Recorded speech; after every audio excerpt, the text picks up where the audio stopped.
seguimos en Argumentos, ya en la última parte de este programa, en esta conversación con Víctor Manuel García, CEO de Seca Consultores, y dejábamos antes de la pausa, estaba hablando acerca de dos tesis que es importante analizar en este panorama electoral. ¿Cuáles esas dos opciones?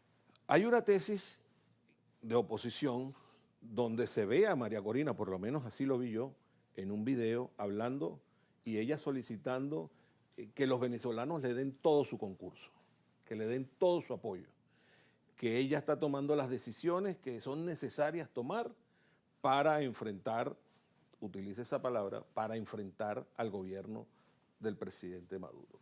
Esa es una tesis. Eso es continuar con la política de Chot, continuar con la polarización. Yo no sé si yo le otorgo algún tipo de crédito beneficioso a esa política.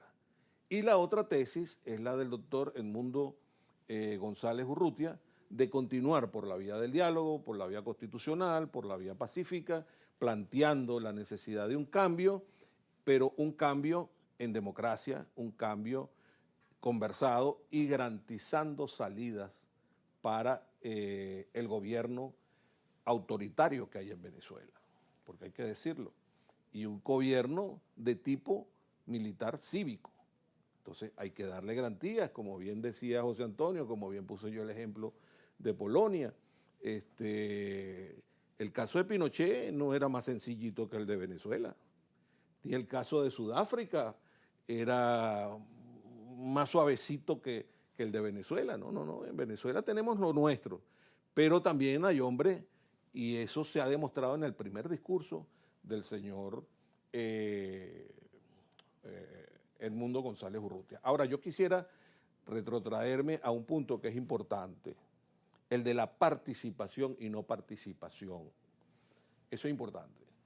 Por ejemplo, en el año 2018, no participó el 54% del electorado venezolano. No participó.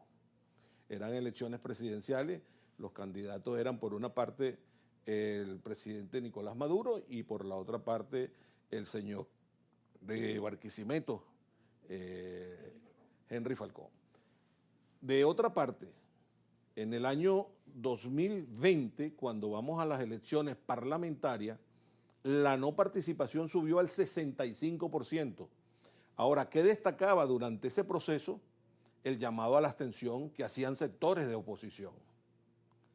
Hay sectores de oposición que entendieron que ese era un grave error, cambiaron su tesis política, ahora están llamando a la participación. Yo creo que la participación o la abstención va a bajar a términos de aproximadamente un 35%, un 40% para este proceso electoral de cara al 28 de julio. Sin embargo, es importante decir que esa participación tiene que tener en consideración por parte de la oposición un mecanismo muy importante. Son 15.399 centros electorales con una sola mesa. Tenemos ya los testigos de mesa en cada uno de esos centros electorales. Pregunta número 1 a la oposición.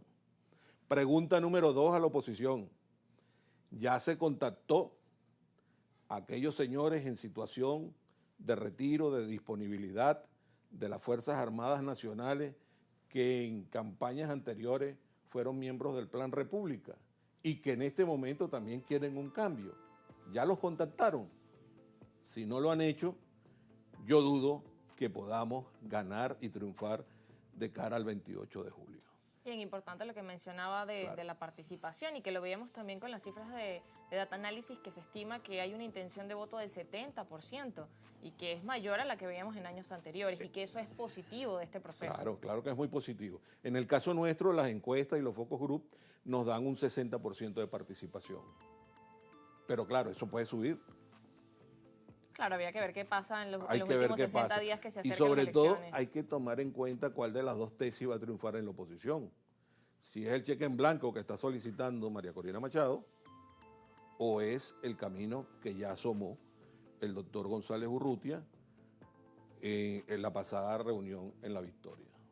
Bien, y que dentro de esas dos tesis, lo importante es resaltar que, como mencionábamos, lo que se necesita es esa transición en paz, avanzar hacia el diálogo y avanzar en esas medidas que necesitan son los venezolanos, que eso es lo que necesitamos también rescatar. Se nos acabó el tiempo, señor Víctor. Gracias por acompañarnos. Gracias a usted. Muchas gracias por estar aquí en esta jornada. Y bueno, con esto nosotros nos toca finalizar este programa, recordándole nuestras redes sociales, @argumentos_gb, en la cuenta de X, @argumentosgb. Estamos allí siempre disponibles a su disposición. Mis cuentas también en las redes, @sorienmi. Así que feliz tarde, nos despedimos.